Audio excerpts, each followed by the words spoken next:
Hi, everyone. Welcome to Consider the Lilies podcast. I'm Megan Feveryear. And I'm Brooklyn Wittmer. Today, we're speaking with Bethany Beal, author and podcast host of Girl Defined Ministries. Join us now as we talk about finding your community. So, Bethany, thank you so much for being with us. Thank you for joining us. And I just want to introduce you to everybody who's listening, who's maybe watching us on YouTube, wherever you're coming from.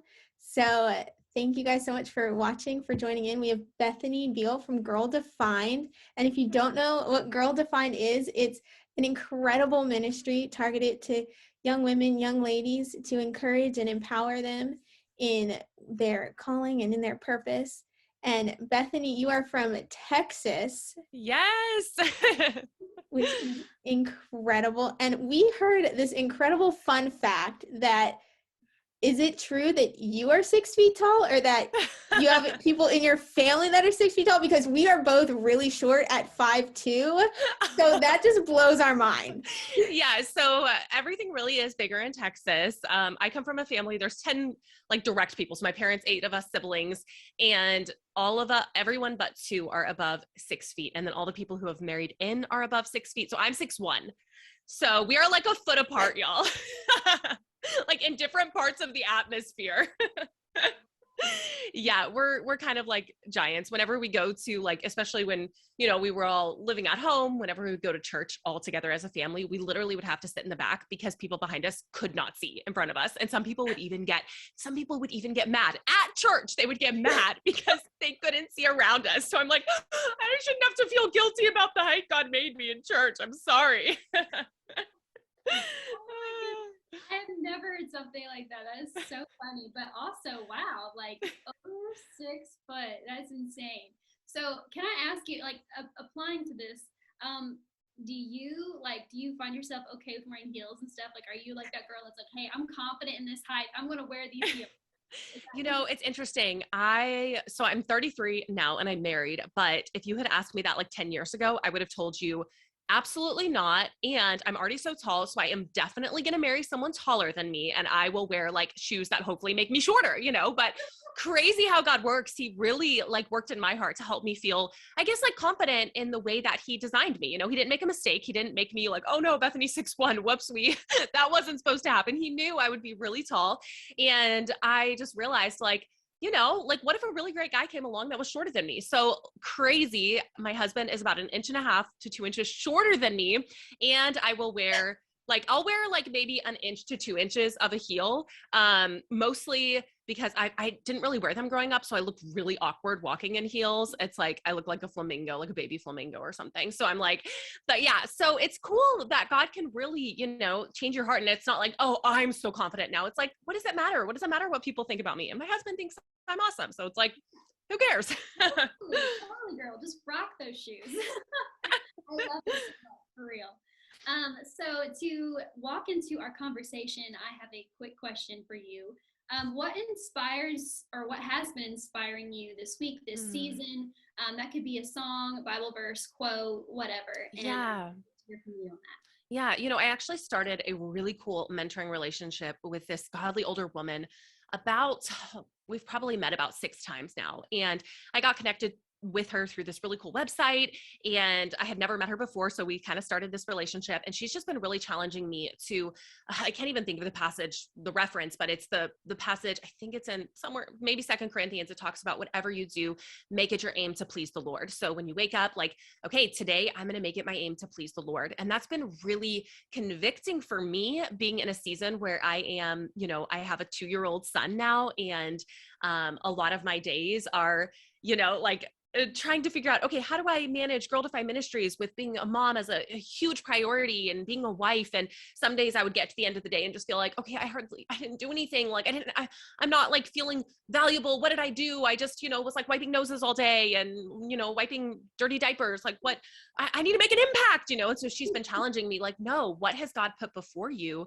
And you need to make it your aim to please the Lord with that. And so that's been super encouraging for me just to ask that question every day. Am I making it my aim to please the Lord today? And what does that look like? Am I living according to God's priorities or my own? And that's radically changed like how I think about my days, and even how I feel at the end of the day. Like, who cares, if the world doesn't say this is successful, like this is a huge priority for God, and I can be honoring and pleasing to him, even if I'm just at home and, like cleaning the house for the 10th time and, haven't even left and seen the sun yet today. So I just encourage you as you're listening, whatever season you're in, to say, how can I make it my aim to please the Lord today? And that question, I think, can be so life-changing for any of us.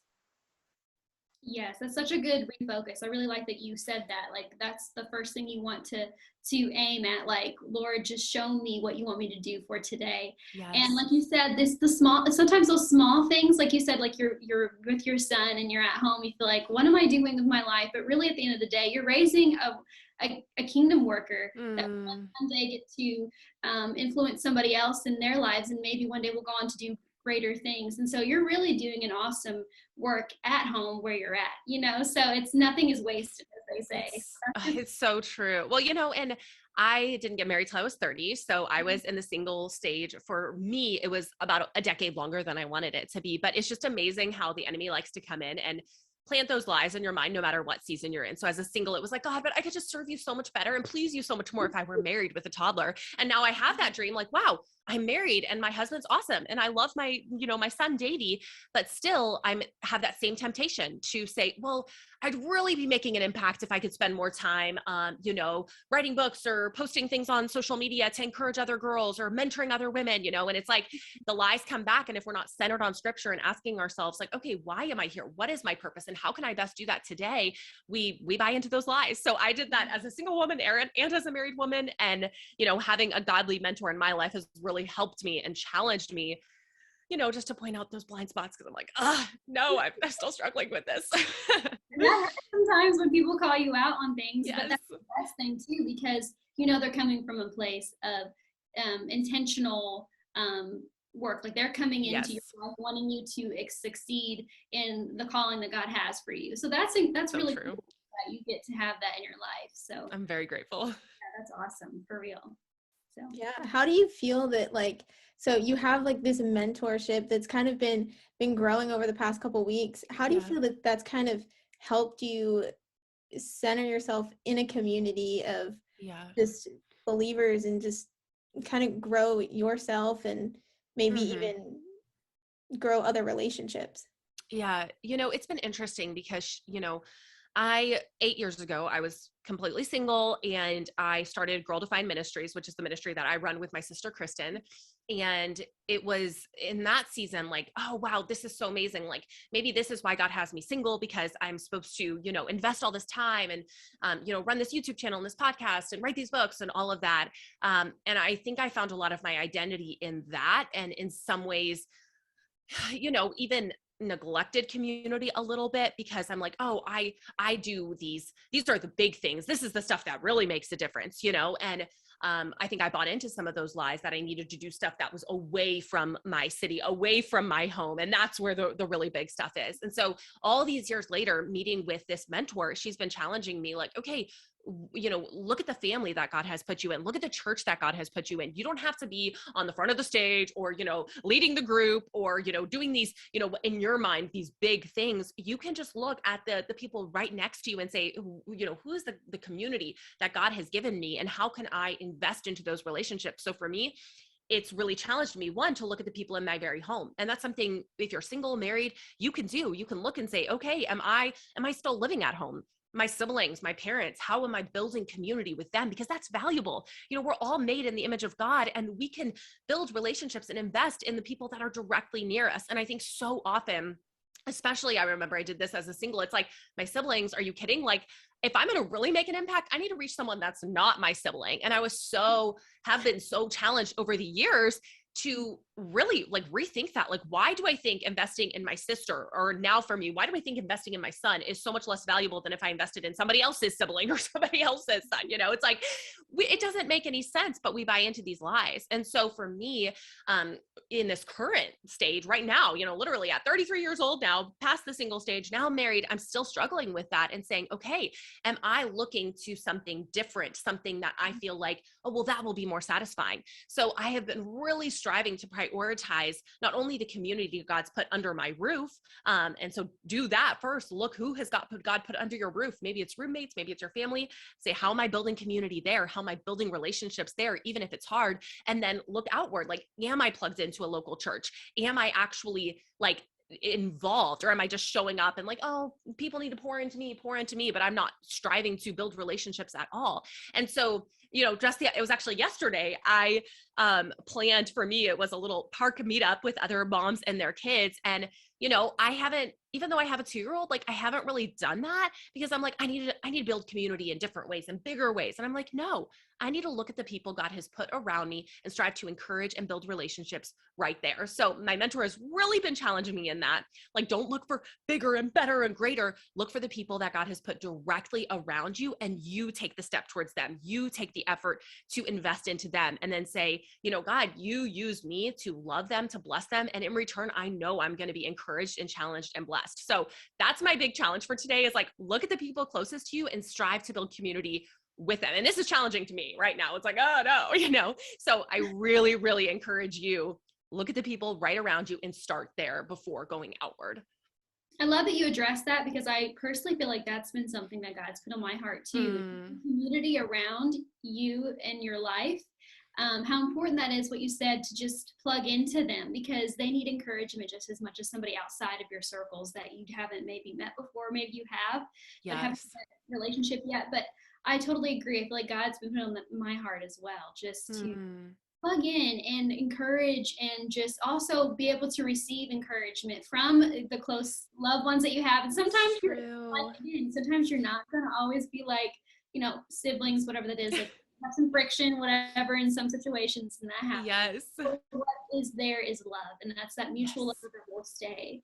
And so, and if some people maybe don't have that, honestly, personally, in their lives, and I'm fortunate enough to have that for me. Maybe even if it's not your family, someone that at church, or someone that is a spiritual leader, that's going to give you a good word, and that's going to pour into your life in good ways through Christ. Definitely plug into them, and also just never forget to, don't lose that connection. I think that's so well, and something else that comes to mind is, I think we look around like, okay, who do I connect with?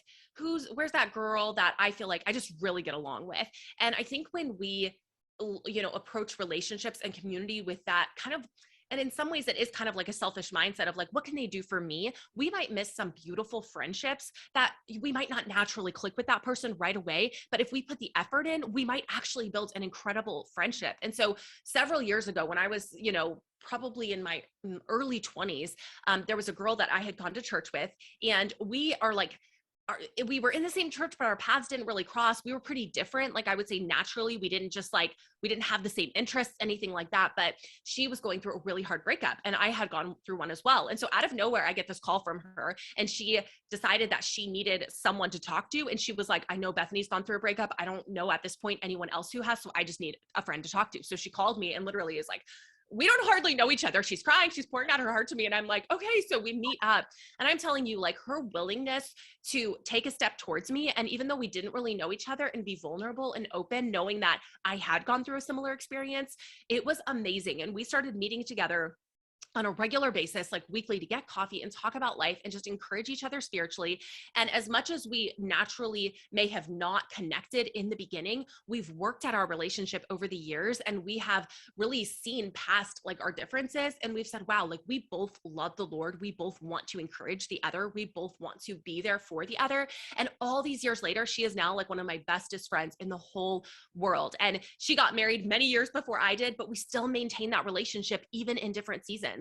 So I just want to challenge you. Don't just look for the people that are easy to get along with. Look at that girl who may be a little different than you, but you're like, wow, she really does love the Lord. And if we just got together a few times and started building a relationship, maybe even went through a book study together, did something that connected us, there might be a beautiful lifelong friendship there, if I can just get past like our personality differences, So I just encourage you to make that effort and work hard to build that community. And you don't need 100 friends. It could just be 1 or 2 really solid, close girl friendships that can make a dramatic impact in your life. And I'm telling you now, like, however long it's been, over 10 years of us being friends, she's like one of my most encouraging, like most supportive friends in the world. And that wouldn't have happened if we, she hadn't taken a step towards me. And then if I hadn't been willing to really, in that awkward situation where I'm like, okay, why are you calling me? I don't know you at all. If I hadn't been willing to get together with her. So I just encourage you to be open and to be vulnerable and to go through those awkward beginning stages of friendship, because it's really worth it.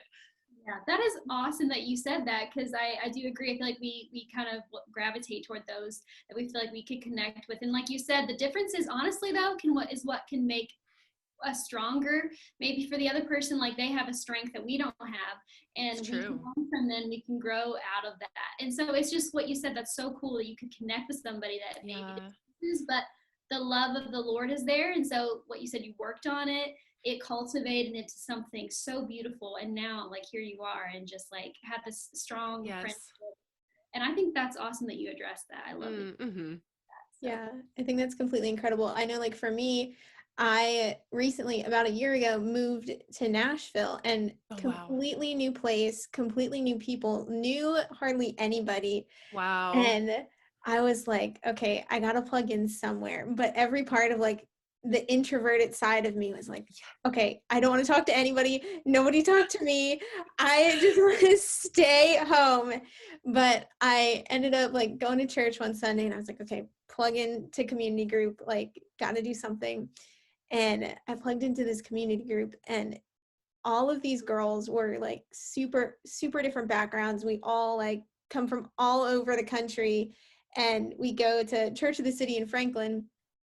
And the first night of our community group, I'm like, okay, all of these girls are super outgoing, and then the other half are super introverted.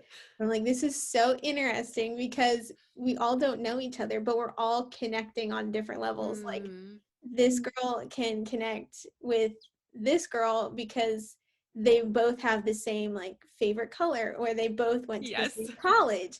Like they're connecting over just the small things. And it's just so sweet how, we're all super different, but community was built on the small little things, not on like the super big things. Well, and way to go taking that step. I feel like that's a wonderful example. I've lived in San Antonio my entire life, so I've never had to do that yet, like to move and have to start over, which I am so, like, I am a huge extrovert, and, like I am very social and outgoing, but still that's intimidating for me, and I'm very outgoing to like walk into a brand new place. So I just think that's an incredible testimony of saying like, okay, this is going to be hard and this might be kind of awkward, but I know how important this is. And so I'm going to take that step. Like, if you can do it as an introvert, anyone can do it, right? So no excuses. Yeah.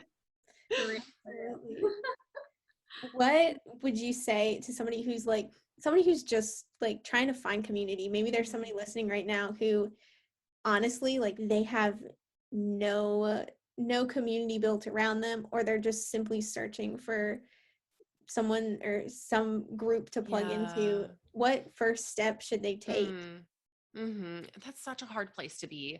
I have been in that way very spoiled, I guess, because I come from a big family and my parents were very like hospitable and social. And I lived in San Antonio my whole life, and there's a ton of Christian community here. And so I've realized like, wow, I'm really spoiled, but I have walked that road of trying to build community with other friends, in particular a friend who she still lives in California, but this was a few years ago. She found herself in that exact same place. Like, I have like no community, I have no friends, like where do I even go to start? And it's hard, like I know if you're in that place and you're feeling just so down and discouraged, that's really, really hard.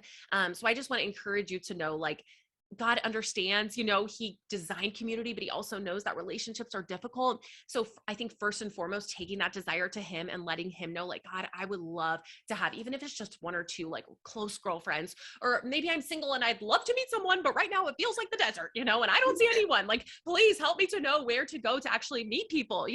I've been in that place where I felt like I was in the desert, even though I have, like a great community here. I'm like, well, they're all married now and he's not an option. So where do I go? And that's a hard place to be. And I totally get that. I'll give you a few recommendations, things that I did when I was trying to maybe expand my circle so I could maybe meet someone. But even just in the friendship realm, I joined a local Bible Study Fellowship group, and they're actually international. So if you just look up like Bible Study Fellowship young adults groups, they're literally all over the world. And so that's a like parachurch group. So it's not directly part of a church, but that was a huge blessing to me to find one. There was like only one in my city, and I went to it, and there were lots of young adults, and I mostly didn't know the people there. So it was kind of like, okay, I just have to go and join this group, and we're going to study the word. And that was an incredible experience. So I would recommend looking for something like that. If you're like, okay, maybe there are some other like Bible studies or church groups that aren't necessarily a part of my church, because maybe everyone is like 80 and above at my church. Like, where can I go? Look for things like Bible Study Fellowship young adults groups, or get involved in like an opportunity to serve. I started serving in the program Awana, which sounds really funny, but it's just basically a program where, young kids memorize scripture, and they need, anyone who's like an older teen to adults to volunteer. And so you can even look around at other churches and say, okay, are there any Awana groups that I could volunteer in, a place I could serve? And you might be able to build community with other leaders, other people serving in that area. But my number one recommendation would be make sure that you are plugged into a really good Bible believing church. And if you maybe you're like, wow, I have grown up in the same church with my parents all my life, I'm an adult now, or I'm in my later teens, and maybe it's time for me to really establish finding a church that would be maybe have more community in it for me. Like I said, maybe you're in a church where it's like 80 and above, and you're like, it would be nice to connect with other young people. There's a website called 9 Marks. You can look there. So 9 Marks Church Finder. There's a lot of really great, really good theological Bible-based churches on there. So just look up 9 Marks Church Finder, and you can search in your area, literally all over the world. And maybe, I don't like the term church shopping, but I do think that it's important to sometimes take a step back and say, okay, have I ever been intentional about getting involved in a church, not just to receive, but opportunities to serve and to give and to love others as well. So maybe take that seriously and really pray, like, what does my church involvement look like? Am I just showing up on Sundays? Am I just attending with my family because that's what I've always done? I think it's time to take your faith seriously and to make your faith your own and say, God, I want to have a personal relationship with you. I want to be surrounded by other believers, because that's your design in Acts. We know that God designed the church for community. And so I would encourage you, maybe do some research yourself and maybe take those steps yourself. Maybe you're graduated from college and you haven't plugged back in. So that would be my number one recommendation. Start with the church, then look for other opportunities, serve in a program like Awana, or get involved with a Bible study fellowship, and then just show up. If somebody invites you somewhere and it really feels awkward and scary, just show up and get involved, like go to the extra gatherings, ask people like, hey, I'd love to hang out. If you hear of anything, let me know. Put yourself out there, and then just be prayerful. Ask God to help give you courage. Ask God to help other people find you, to help you connect. It's not like an instant overnight sort of thing, but I think if you're intentional and you're prayerful and you're taking those steps, there is community out there, and there are other solid believers out there. It just takes time and patience and being willing to feel a little or maybe a lot awkward sometimes. And I keep thinking of the word get uncomfortable. It's okay Yeah. to get uncomfortable. Like it's actually the best thing, because you're putting yourself out there, and to put yourself out there, it seems scary, but it's the best thing, because then you're asking God to show you the steps. You're asking the Lord, what should I do in this moment? How do you want me to lead in my life? And just lead the way, Lord. And so I think that's great. Like, just like I said, it's okay to be uncomfortable. Yeah. So that's a good motto to live by. And through the Lord, it's not on your own strength or own understanding. But it's so true. I couldn't agree more, and I think listening to podcasts like this one, and then even follow Girl Defined, follow along with us, get on the social media pages that, we're all running. I know for me with Girl Defined Ministries, even through my own ministry that I'm running, I have built such beautiful friendships, because I'm like, hey, there's somebody else who's really striving to follow God, and I'm trying to do the same thing, and we've connected. And I know so many other girls, even through our own ministry, who have literally connected on like social media, through Instagram, even just following and saying, oh, hey, like that was a really incredible comment, and I see that you really love the Lord, and they'll start DMing, and some of them have built mentorship relationships. Some of them have been able to meet up in person. So I think the day and age that we live in is just incredible, and there is opportunity. I think trying in person as much as possible, but also don't be afraid to reach out to another girl who seems like she's really striving to love God, and build a friendship online. I think that can be a beautiful thing as well. I totally agree with that. I think that's actually beautiful too, because I've had those experiences where I connected with somebody that I could tell had some kind of mutual love for the Lord Yeah. and mutual love for whatever fashion. It doesn't have to be just like a simple thing. And you're just like, girl, hey, and like, Yes. comment, liking, sharing, all that stuff. And then what that can do is develop something into like me and Megan here, like we met in person, but we connected over on like our messaging, social media, stuff like that. And we just started this podcast. And so it's just like cool. simple things, to stay connected, and you just never know what might come up. That's amazing. I love that. Yeah. It was one of those, like when Brooklyn and I met, we met at the Dove Awards. And oh, wow. it was like such a fluke thing because I was there with some friends, Brooklyn was there with some friends. And it was I just met these girls too. Like I just literally met them like the weekend before because they went to a movie premiere that I was in my hometown, and they're like, "Come with us to the Dove Awards." I'm like, "Okay." Oh my goodness. Go ahead, Megan. Sorry. No, you are so fine. And I was like, okay, like I'll go to the Dove Awards, and like then we ended up like meeting up here, and it was just one of those things where our personalities matched so well, and then we just continued the conversation afterwards. And long story short, we were like, we feel like the Lord's put it on our hearts to like start this ministry for women. Like that's crazy. For real. Oh my goodness. That's insane. See, that is like exactly what we're talking about is y'all's friendship and what y'all are doing. Like, how cool is that? That's amazing. Twice in person, really. So wow. yeah, and it's just insane. Like we just been like connecting about like what we're so excited about, which is this ministry, and yeah, we like the similar stuff like coffee. Yes. I love coffee too. I know I have my iced coffee that I got right before. Gotta have it. So where can people keep up and stay in community with Girl Defined? How can they keep up with y'all? Yes, we would love to connect with you if you're listening, if you're single, if you're married. There's something for everyone over at Girl Defined Ministries. Our, whole prayer over there is just to help women incredible design for their femininity.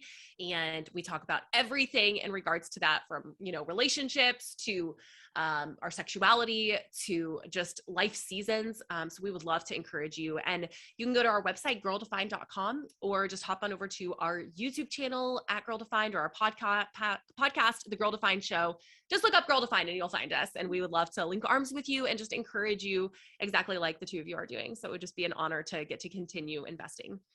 Yes, I love that you guys are doing that. It's just like a mutual girl ministry thing. Yes, I just love it. I think it's great. So yeah. So fun.